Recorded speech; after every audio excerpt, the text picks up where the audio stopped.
ધોરણ 5 પર્યાવરણ પાઠ નંબર 20 જંગલો કોના. તો જંગલો વિશેનો પાઠ છે. આપણે જોઈએ આગળ કે આમાં શું આવે છે. જો જંગલની દીકરી ચિત્રને જુઓ. તમે શું વિચારો છો કે આ બાળકો લાકડી પર પોટલું બાંધીને ક્યાં જાય છે?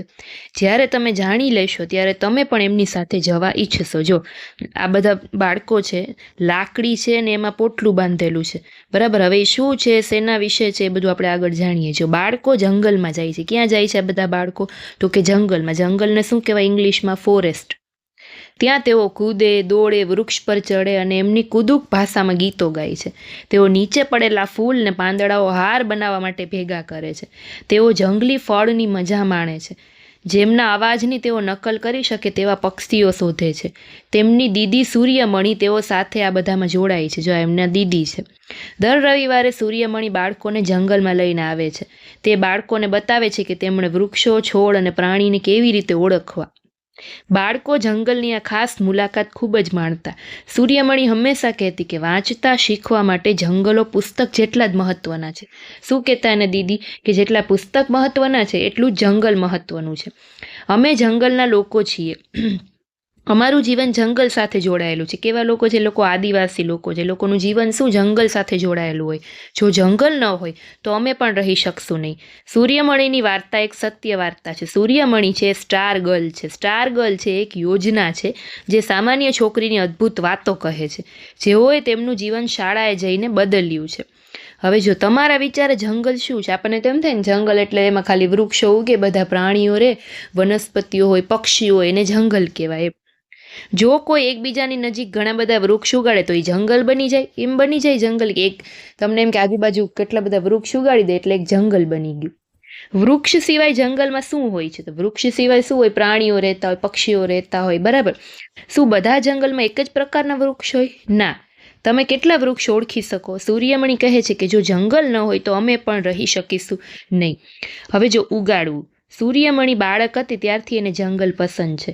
તે શાળાએ જતા શાળાનો સીધો રસ્તો પસંદ કરવાને બદલે જંગલનો રસ્તો પસંદ કરતી. સૂર્યમણીના પિતાને એક નાનું ખેતર હતું. તેનો પરિવાર જંગલમાંથી પાંદડા અને છોડ ભેગા કરી એને બજારમાં વેચવાનું કામ કરતો. એની માતા છે વાંસમાંથી ટોપલીઓ કે નીચે પડેલા પાંદડાની થાળી બનાવતી. પરંતુ હવે કોઈ જંગલમાંથી એક પાંદડું પણ લઈ શકતા નથી. જ્યારથી ત્યાં શંભુ નામનો ઠેકેદાર આવ્યો છે ત્યારથી બુધિયા માઈ સિવાય સૂર્યમણીના ગામના બધા જ લોકો ઠેકેદારથી ડરતા હતા. તે કહેતા કે આપણે આ જંગલના લોકો છીએ ને આપણો એના પર હક છે. આપણે આપણા જંગલનું ધ્યાન રાખીએ છીએ. આ ઠેકેદારની જેમ વૃક્ષ નથી કાપતા. જંગલો આપણી સહિયારી બેંક છે, અમારી કે તમારી નથી. આપણને એમાંથી જેટલું જોઈએ છે એટલું જ આપણે લઈએ છીએ. આપણે આપણી બધી સંપત્તિ વાપરવાની નથી. સૂર્યમણીના પિતા જમીનના નાના ટુકડા પર લાંબો સમય પરિવારને ચલાવી શકે એમ નહોતા. કામની શોધમાં તે શહેરમાં આવી ગયા, પરંતુ પરિસ્થિતિ તો પણ સુધરી નહીં. ઘણીવાર ઘરમાં ખાવાનું મળતું નહીં. એવા સમયે મણિયા કાકા થોડુંક અનાજ એમની નાની દુકાન પરથી સૂર્યમણીના ઘરે મોકલાવી દેતા. કાકાના સખત પ્રયત્નથી સૂર્યમણીને બિશનપુરની શાળામાં પ્રવેશ મળ્યો. અહીં તેમણે શાળાની ફી, ગણવેશ અને પુસ્તક માટે પૈસા ચૂકવવાના ન હતા. સૂર્યમણીએ ત્યાં જ રહીને ભણવાનું હતું. સૂર્યમણીને એનું ગામ ને જંગલ છોડવું ન હતું, પરંતુ મણિયા કાકા દ્રઢ હતા. એમણે એને સમજાવ્યું કે જો તું ભણીશ નહીં તો શું કરીશ? સૂર્યમણીએ દલીલ કરી કે મારે ભૂખ્યા કેમ રહેવું પડે? જંગલ તો છે મને મદદ કરવા માટે. તો કાકાએ ખૂબ સમજાવ્યું કે પરંતુ આપણને જંગલમાંથી હાંકી કાઢવામાં આવશે. એટલે કે જંગલો તો લુપ્ત થઈ રહ્યા છે, એની જગ્યાએ ખાણ ખોદાઈ રહી છે, બંધો બંધાઈ રહ્યા છે. મારું માન, તારા માટે ભણવું ને કાયદાઓ વિશે સમજવું મહત્વનું છે. કદાચ તે પછી તું આપણા જંગલ બચાવવામાં મદદ કરી શકીશ. નાની સૂર્યમણીએ સાંભળ્યું અને એમણે શું કહ્યું તે સમજવા થોડો પ્રયત્ન કર્યો. તમે કોઈને જાણો છો કે જેને જંગલ પસંદ છે? ઠેકેદાર સૂર્યમણીના ગામના લોકોને જંગલમાં જવા દેતો નહોતો. તમારા વિસ્તારમાં કોઈ એવી જગ્યા છે કે જે તમને લાગે છે કે બધા માટે ખુલ્લી મૂકવામાં આવે પરંતુ ત્યાં બધા લોકોને જવા દેવામાં ના આવતા હોય? ઘણી બધી જગ્યાએ એવી અમુક ગાર્ડન એવા હોય, અમુક જંગલો એવા હોય, બરાબર, કે ત્યાં બધા લોકોને જવાની મનાઈ હોય. હવે જો સૂર્યમણીની સફર. જો આ સૂર્યમણી છે. બિશનપુરની શાળા જોઈ સૂર્યમણી આનંદિત થઈ ગઈ. શાળા ગાઢ જંગલોની નજીક હતી. સૂર્યમણીએ સખત મહેનત કરી અને શિષ્યવૃત્તિ મેળવીને કોલેજ સુધીનો અભ્યાસ કરી અને ગામમાં એ પહેલી છોકરી હતી કે જેને કોલેજ સુધીનો અભ્યાસ કર્યો. જ્યારે તે કોલેજમાં હતી ત્યારે તે એક પત્રકાર વાસવી દીદીને મળતી. સૂર્યમણી ઝડપથી એની સાથે ઝારખંડ જંગલ બચાવો આંદોલનના કામમાં જોડાઈ. આ કામ સૂર્યમણીને ખૂબ દૂર નગરો અને શહેરમાં લઈ ગયું. એના પિતાને તે ન ગમ્યું, પરંતુ સૂર્યમણી એનું કામ ચાલુ રાખ્યું. એટલું જ નહીં, એણે ગામના લોકોના હક માટે લડત પણ ચાલુ રાખી. એના બાળપણના મિત્ર બીજોએ આ કામમાં એની મદદ કરી. સૂર્યમણીનો બીજો મિત્ર હતો મિર્ચી, જે દિવસ રાત એની સાથે રહેતો. સૂર્યમણી એના બધા સ્વપ્નો અને વિચારો એની સાથે આપલે કરતી. મિર્ચી સાંભળે અને કહે, સૂર્યમણીનું કુદુક જાતિ માટે એક સ્વપ્ન હતું કે તે તેના લોકો આદિવાસીઓ હોવા માટે ગૌરવ અનુભવે, એવું સૂર્યમણી છે ઈચ્છતી હતી એમ. હવે જો સૂર્યમણીનું તોરંગ. જ્યારે સૂર્યમણીએ વાસવી દીદી અને બીજાઓની મદદથી કેન્દ્ર ખોલ્યું ત્યારે તે 21 વર્ષની હતી. જો 21 વર્ષની છે પછી એને કેન્દ્ર ખોલ્યું. તેણે તેને તોરંગ નામ આપ્યું. કુદુક ભાષામાં એનો મતલબ થાય છે જંગલ. સૂર્યમણી ઈચ્છતી હતી કે તહેવારો પર લોકો એમના પોતાના ગીતો ગાય અને એમના પારંપરિક કપડાં પહેરીને મજા માણે. તેઓએ તેમનું સંગીત ભૂલવું જોઈએ નહીં.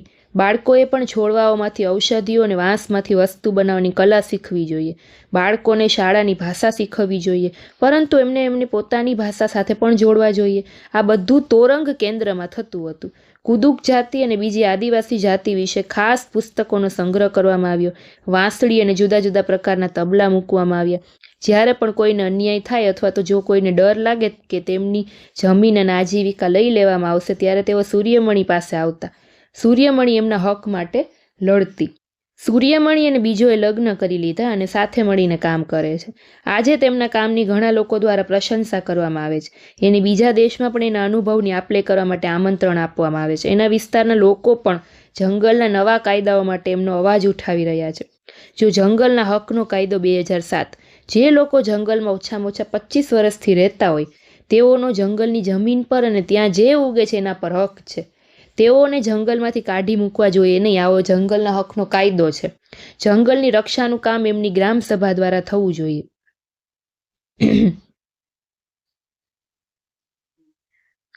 જો તમારું સ્વપ્ન શું છે?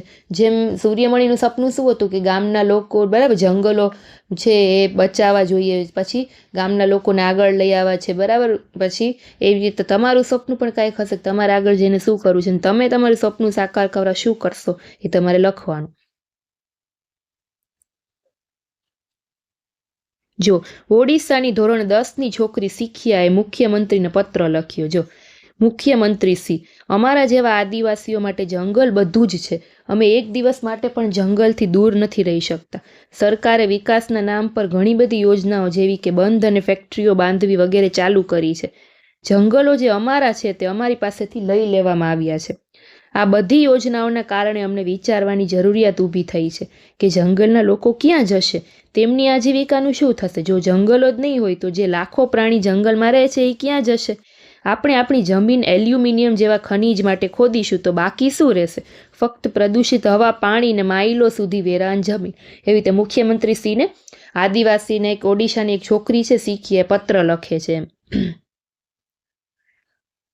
તમારા વિસ્તારમાં કે આજુબાજુ કોઈ ફેક્ટરી અથવા કોઈ બાંધકામ ચાલુ છે? કેવા પ્રકારનું કામ છે? ફેક્ટરીના કારણે વૃક્ષને જમીન પર કોઈ અસર થઈ છે? ઘણી બધી વખત ફેક્ટરી બનાવવા માટે વૃક્ષો છે એ કપાતા હોય છે બરાબર. જો ભારત ગાઢ અને આછા ગાઢ જંગલોનો આખો નકશો છે. ક્યાં ગાઢ જંગલો છે, કયા રાજ્યમાં આછા ગાઢ જંગલો. જો આ ડાર્ક ગ્રીન કલરનું જે જગ્યા દેખાય છે ને, જેમ કે આ અહીંયા ગાઢ જંગલો આવેલા છે, અને લાઇટ ગ્રીન છે અહીંયા બધા આછા ગાઢ જંગલ છે. જો અહીંયા ગાઢ જંગલ છે, આ બધા અહીંયા બધે આછા ગાઢ જંગલ છે.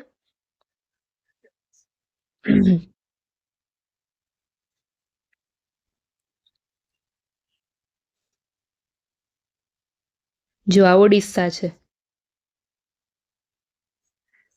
નકશામાં સૂર્યમણીનું રાજ્ય ઝારખંડ ક્યાં આવેલું છે? જો ઝારખંડ ગોતો, ઝારખંડ ક્યાં છે?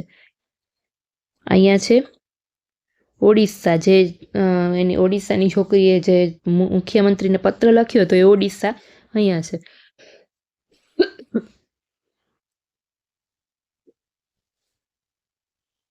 આ બધું જમ્મુ કાશ્મીર, હિમાચલ પ્રદેશ, ત્યાં આછા ગાઢ જંગલો આવેલા છે.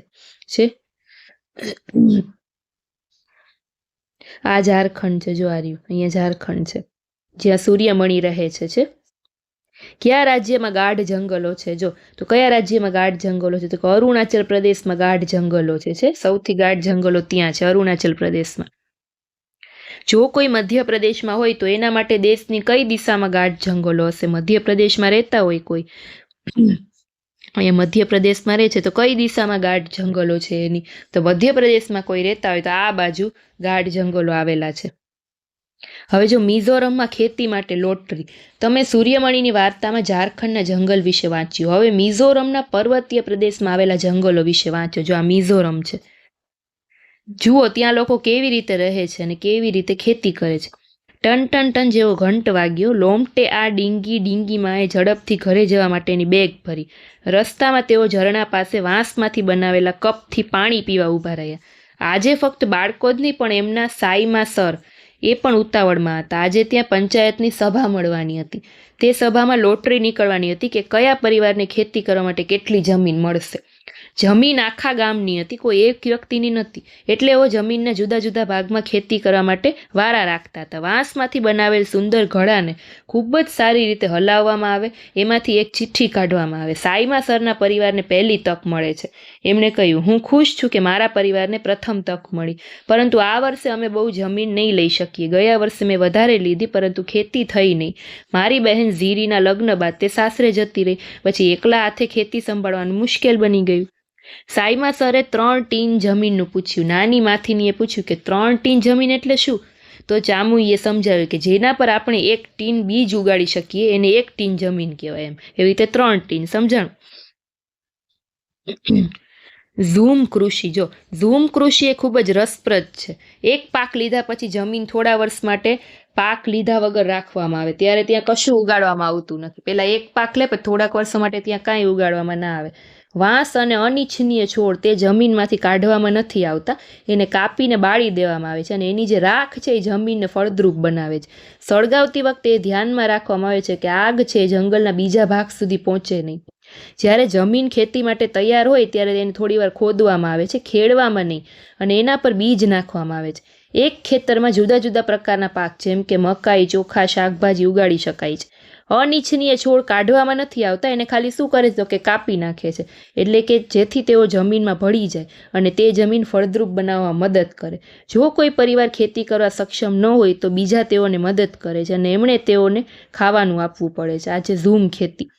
અહીંનો મુખ્ય પાક ચોખા છે. એની કાપણી પછી એને ઘરે લઈ જવું મુશ્કેલ ભર્યું છે. પર્વતીય પ્રદેશ પર રસ્તાઓ હોતા નથી. લોકોએ પાક છે એની પીઠ ઉપર ઉપાડીને લઈ જવો પડે. પર્વતવાળો વિસ્તાર હોય તો ત્યાં આવી રીતે ઢાળવાળો વિસ્તાર હોય તો પીઠ ઉપર પાક લઈ જવો પડે. એમ જ્યારે કામ પતી જાય ત્યારે આખું ગામ ઉજવણી કરે. લોકો ભેગા મળીને રાંધીને જમે છે, ગાય છે અને નૃત્ય કરે છે. તેઓ તેમનું ખાસ ચેરાવ નૃત્ય કરે છે. આ નૃત્યમાં લોકો જોડીઓમાં એકબીજાની સાથે જમીન પર વાંસની લાકડી રાખીને બેસે છે. જેવું નગારું વાગે વાંસની લાકડીઓ જમીન પર પછાડવામાં આવે છે. નૃત્યકારો વાંસની લાકડી અંદર અને બહાર કરે છે. આ એક પ્રકારનું એ લોકોનું નૃત્ય છે જેનું નામ છે ચેરાવ નૃત્ય. બરાબર. મિઝોરમના 3/4 લોકો જંગલ સાથે સંકળાયેલા છે. અહીં જીવન મુશ્કેલ ભર્યું છે પરંતુ લગભગ બધા બાળકો શાળાએ જાય છે. તમે તેમાંના થોડા અહીં જોઈ શકો છો છે આ બાળકો શાળાએ જાય છે. તેમની પાંદડાની સિસોટી કેવી મસ્ત વગાડે છે. તમે પણ આવી સિસોટી બનાવી હશે, ખરું ને? તો સરસ મજાનો આદિવાસીઓ જંગલો વિશેનો કૃષિ વિશેનો પાઠ હતો. ફરી પાછો આપણે 5મા ધોરણના પર્યાવરણના 21મા પાઠમાં મળીશું. ત્યાં સુધી બાય બાય.